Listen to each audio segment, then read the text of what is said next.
श्री राधे राधे। भक्तों,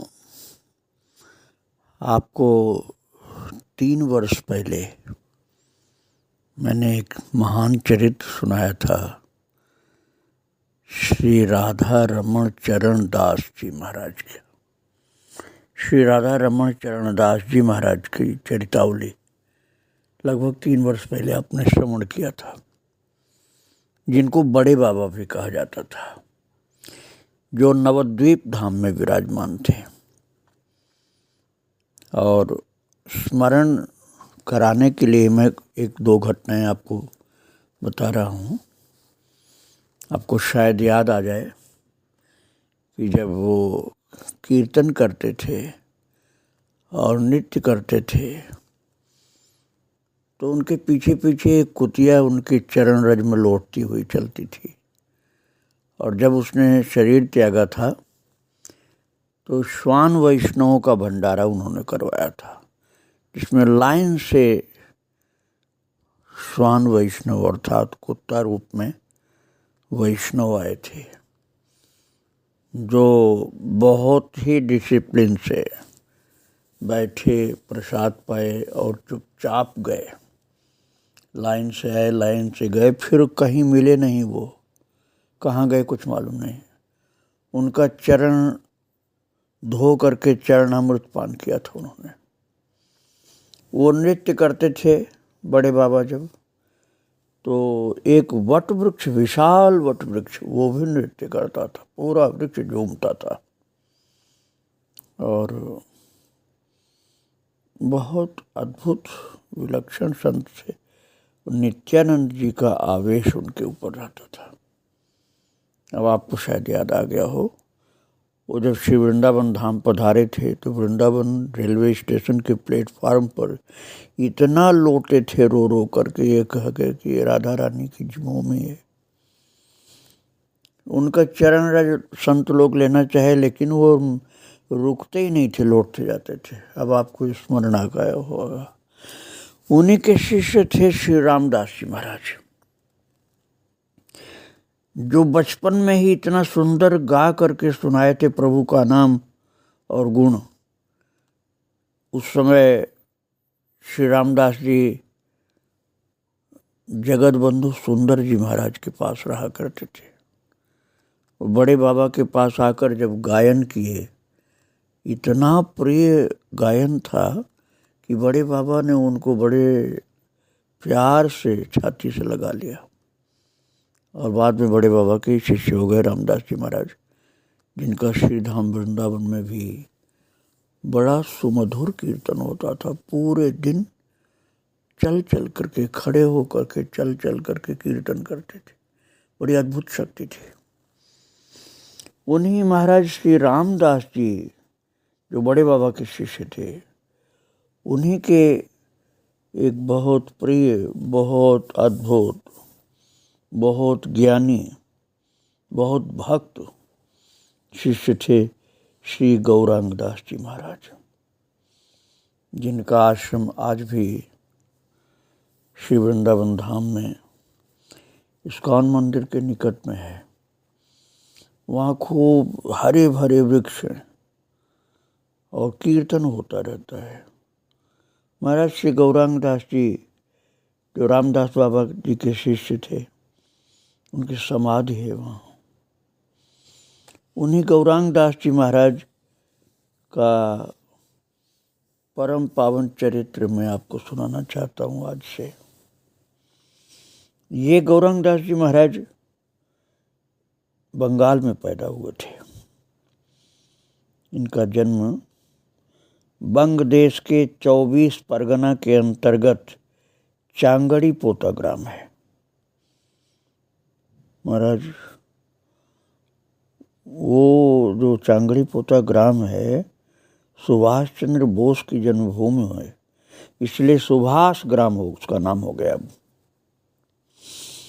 गंगा के तट पर अवस्थित इस ग्राम की प्राकृतिक शोभा अवर्णनीय है। और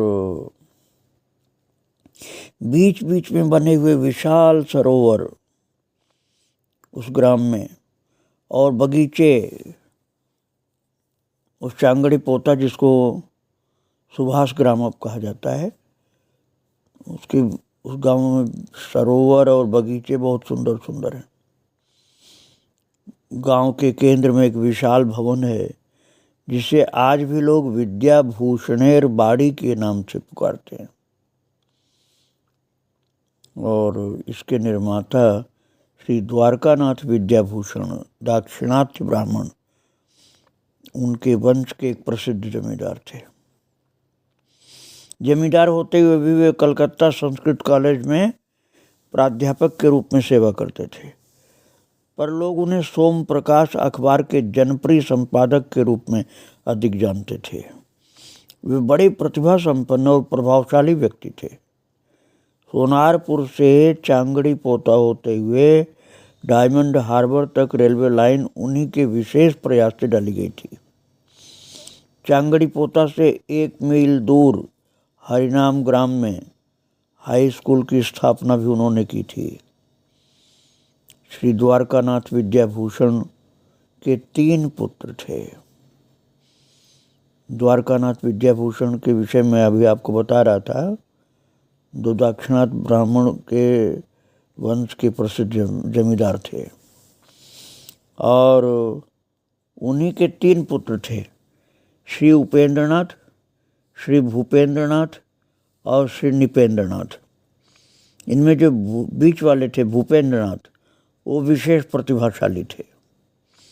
उन्होंने अपने पुरुषार्थ से बहुत धन संचय किया और सुंदरवन में जमींदारी खरीदी, जिसकी वार्षिक आय उस जमाने में 60,000 रुपये के लगभग थी। अब वो उस समय का 60,000 रुपये अभी समझ में नहीं आएगा भक्तों, पता नहीं कितने करोड़ हो गए। जाति और कुल के अनुरूप सभी गुणों से भली प्रकार विभूषित भूपेंद्रनाथ साधु महात्माओं की सेवा में संलग्न रहकर अपने धन और ऐश्वर्य का सदुपयोग करते थे। ये स्वभाव भक्तों होता है किसी किसी महान पुरुष का कि संतों की सेवा करना है। इनका स्वभाव था ऐसा, भूपेंद्रनाथ जी का। संतों की सेवा में लगे रहते थे और बड़े खुश होते थे इस कार्य में। और भूपेंद्रनाथ की जो स्त्री थी श्रीमती चंडी देवी, वो परम वैष्णवी एवं विदुषी थी। असाधारण भक्ति भाव, स्नेह और वात्सल्य के कारण लोग उन्हें साक्षात देवी का स्वरूप मानते थे। भक्तों, जिनका चरित्र आप सुनने जा रहे हैं वे श्री गौरांग दास जी महाराज। इन्हीं परम वैष्णवी माता चंडी देवी की कोख से जन्म लिए थे सन 1887 के माघ मास की शुक्ला त्रयोदशी को। 1887 का तात्पर्य हुआ अब 2080 चल रहा है भक्तों, तो 200 साल में 7 वर्ष कम, अर्थात 193 वर्ष। और 193 वर्ष पहले इनका जन्म हुआ था माता चंडी देवी की कुक्षी से, और उनका नाम रखा गया धीरेन्द्रनाथ चक्रवर्ती। धीरेन्द्रनाथ के 6 भाई थे, जिनमें बंकिम चंद्र और श्री देवेंद्र कुमार उनसे बड़े, और नरेंद्र कुमार, फणींद्र कुमार, मनीन्द्र कुमार और श्री वीरेंद्र कुमार उनसे छोटे थे। श्रीमती पंकजवती देवी, श्रीमती गौरीबाला देवी और लीलावती देवी, उनकी 3 बहनें थीं। भक्तों, एक रिवाज की बात मैं आपको बता रहा हूँ जो बड़ी कठिन थी रिवाज। मुझे तो नहीं लगता कि अब लोग इस रिवाज का पालन करते होंगे, इतना कठिन रिवाज थी। उस जमाने में बंगाल में कुछ परिवारों में रिवाज थी, कुछ परिवार में, हर जगह तो नहीं निभा पाते थे लोग। वो रिवाज ये थी भक्तों कि बच्चे के, विशेष रूप से पुत्र के जन्म के समय 6 रात बराबर माता उस बच्चे को लेकर गोद में लिए बैठी रहती थी। अब ये कहीं रिवाज होगी भी तो मुश्किल से ही होगी, क्योंकि बहुत कठिन है। जिस माता ने बच्चे को जन्म दिया, पुत्र को जन्म दिया, वो 6 रात बराबर जग कर उसे गोद में लिए बैठी रहती थी। एक दीपक बराबर जलता था और पास में एक आसन बिछा होता था। आसन के सामने मिश्री, एक गिलास जल और कलम दावात।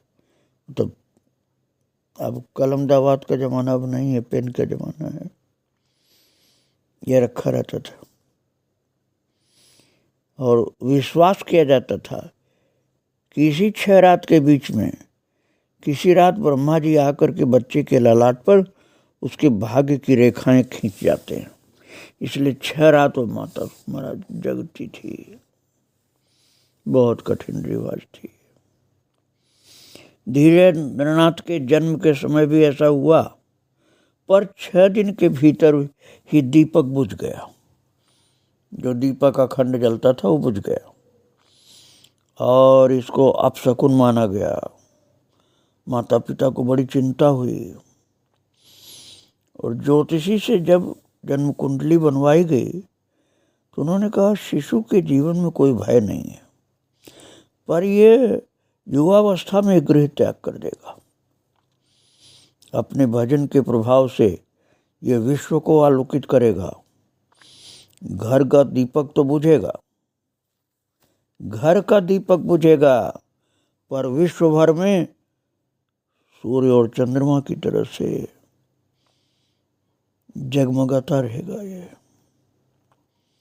महान ज्ञानी भक्त होगा। और महाराज यही बच्चा जो धीरेन्द्रनाथ नाम था, बाल्यकाल से ही सबको बहुत प्रिय। उनका सुंदर, सुगठित, अपूर्व, आभायुक्त शरीर, हृदय के पवित्र प्रकाश से दीप्तिमान और खिले हुए कमल के समान सुंदर बदन, उनकी मधुर वाणी और स्नेह भरी चितवन सहज ही सबका हृदय चुरा लेते थे। ब्रजांगनाओं के बीच यशोदानंदन की भांति पास पड़ोस की स्त्रियों द्वारा लालित पालित होते रहे। उन्हें देखते ही उनका सहज वात्सल्य प्रेम उमड़ पड़ता और उन्हें महाराज वो माताएं स्तनपान कराती थी। और जो माता स्तनपान कराती थी धीरेन्द्रनाथ जी को, वो अपने जीवन को धन्य मानती थी। भक्तों, यही धीरेन्द्रनाथ चक्रवर्ती नाम का बच्चा जो है आगे चल के गौरांगदास महाराज बनेंगे। शैशव में ही धीरेन्द्र में महापुरुषों के लक्षण दृष्टिगोचर होने लग गए थे। कभी कभी एकांत में स्थिर भाव से बैठ जाते, शरीर निश्चेष्ट हो जाता था और बहुत समय तक इसी मुद्रा में बैठे रहते। ऐसा प्रतीत होता कि मानो किसी अलौकिक भाव राज्य में डूबे हों। उनकी ये अवस्था देख करके बुद्धिमती और भक्ति परायणा माँ चंडी देवी अपने पति से कहती, वो बोलती थी कि ये किसी दिव्य आनंदमय राज्य में विचरण कर रहा है, उसके निकट मत जाना। उनका विश्वास था कि बालक धीरेन्द्र के रूप में किसी महापुरुष ने उनके घर में जन्म लिया है, इसीलिए वे अन्य बालकों की अपेक्षा उनसे अधिक प्रेम करती थी। उनको दिखलाई पड़ता था कि ये बच्चा साधारण नहीं है। प्राणी मात्र के सुख में सुखी और दुख में दुखी होना धीरेन्द्र चक्रवर्ती का स्वाभाविक गुण था। महाराज धीरेन्द्रनाथ चक्रवर्ती असाधारण बालक था। एक दिन उन्होंने देखा कि घर के सामने आम के पेड़ पर बैठी चिड़िया को किसी शिकारी ने अपनी बंदूक का निशाना बनाया। और भक्तों, शिकारी ने ज्यों ही उस चिड़िया पर गोली चलाई तो गोली लगती चिड़िया गोली के वेग से पेड़ के ऊपर उठ गई। वे समझे कि चिड़िया उड़ गई और शिकारी का निशाना चूक गया। उनकी खुशी का ठिकाना न रहा। वे कूद कूद कर ताली बजाने लगे, पर कुछ ही पल में चिड़िया स्पंदनहीन अवस्था में पृथ्वी पर आ गिरी और धीरेन्द्र की खुशी भी चिड़िया के प्राण पखेरु के साथ उड़ गई। वे निस्तब्ध हो कुछ देर उसके मृतदेह की ओर विस्मय और विषाद युक्त नेत्रों से देखते रहे, पर उनसे अधिक देखा नहीं गया। जैसे उस निर्दोष निस्सहाय जीव के प्रति मूक श्रद्धांजलि के रूप में दो आंसू उनके कपोलों पर ढुलक पड़े। और ये उनके बचपन की बात है भक्तों। ये भाग करके माँ के पास गए, छोटे बच्चे थे तब की बात है, और इस प्रकार रो रो करके सारी घटना सुनाई, जैसे जैसे शिकारी ने किया था। ऐसा लगता था जैसे चिड़िया को नहीं, उन्हीं को बंदूक की गोली मारी है, ऐसे रो रहे थे। और वैद्यनाथ धाम में वैद्यनाथ जी के मंदिर के सामने पार्वती जी का मंदिर है भक्तों। तो नवमी के दिन उसमें बड़ी धूमधाम होती है। दूर दूर से भक्त माँ के पूजन के लिए आते हैं, कोई बलि भी चढ़ाते। ये बहुत गंदी रिवाज है। कई मूर्ख आज भी समर्थन करते हैं इस गंदे रिवाज का। अरे अहिंसा परमो धर्म कहा गया है। भगवान ने स्वयं अहिंसा का रूप धारण किया है, फिर कैसे बलि को धर्म माना जा सकता है। पर कई लोग मानते हैं अज्ञानवश और अपने को ज्ञानी भी बताते हैं।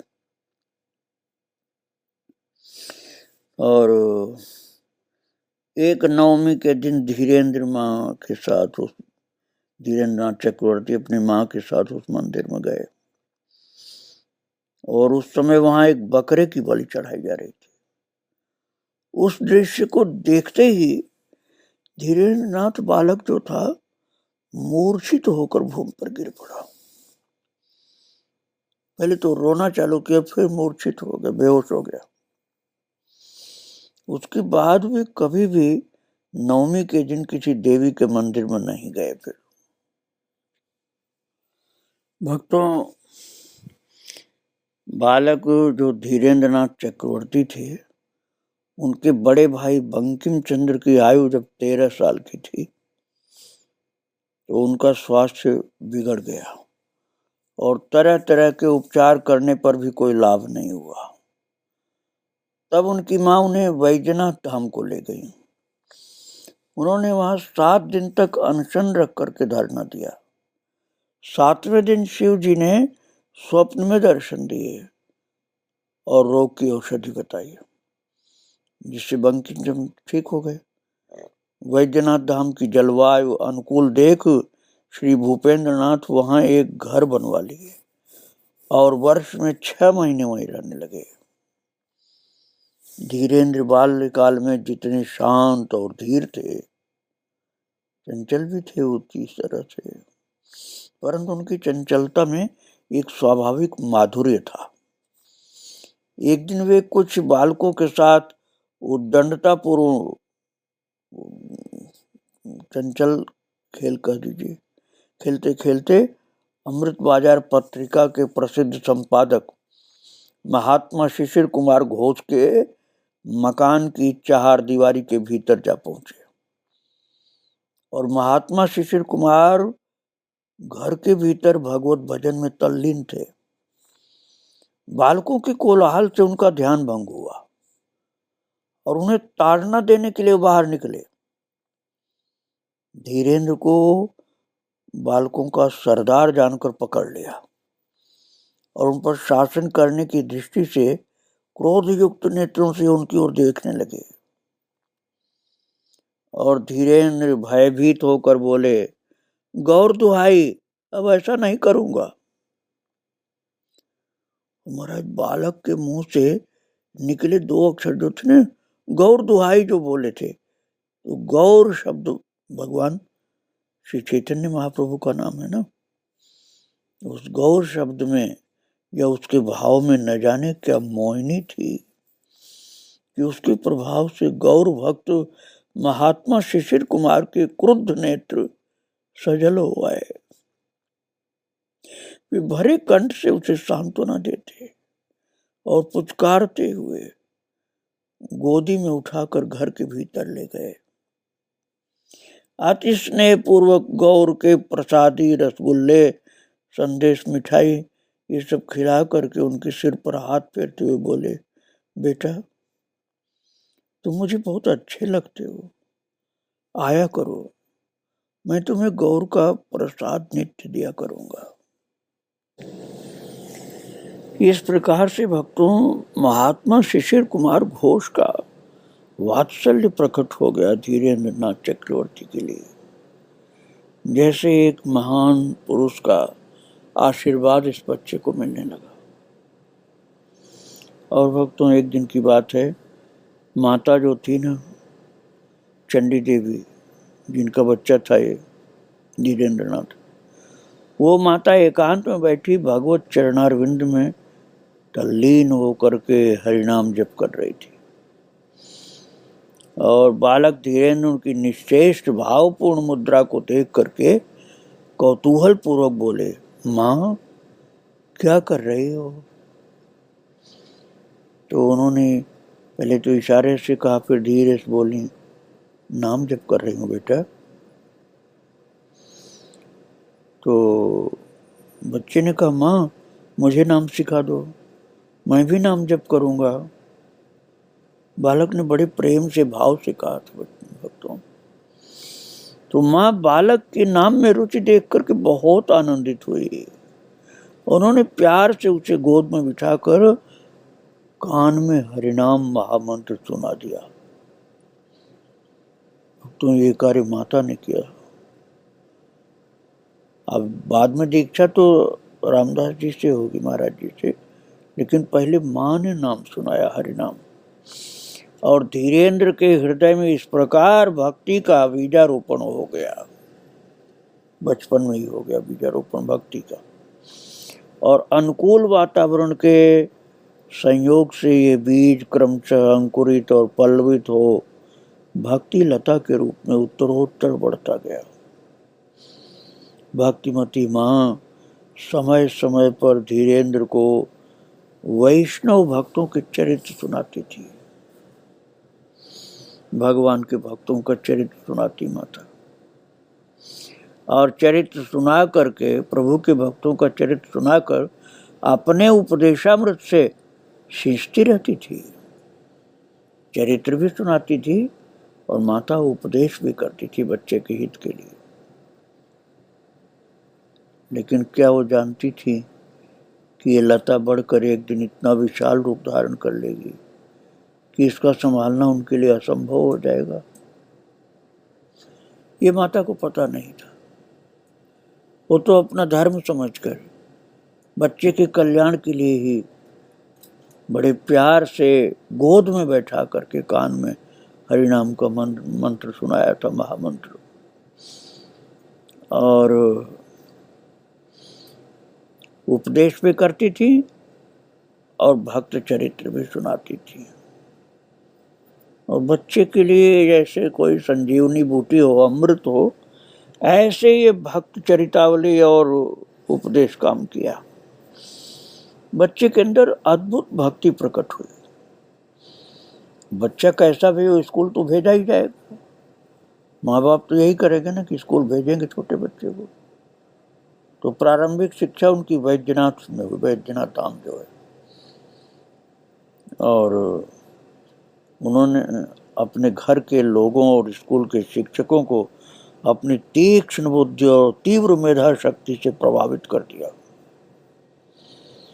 अध्यापक लोग चकित हुए, बच्चा साधारण नहीं है, इसकी बुद्धि और स्मरण शक्ति अद्भुत है, पर उनकी असाधारण प्रतिभा का ठीक ठीक परिचय तुरंत सबको उतना नहीं मिल पाया। बाद में, कुछ वर्ष बाद, जब उनके पिता कलकत्ता में कॉलेज स्ट्रीट वाले अपने मकान में रहने लगे और उन्होंने धीरेन्द्र को वहीं के एक स्कूल में भर्ती कर दिया, अर्थात एडमिशन करा दिया, तो धीरेन्द्र उस वर्ष 6-7 महीने अस्वस्थ रहने के कारण बहुत दुर्बल हो गए थे और बहुत ही कम जा पाते थे स्कूल।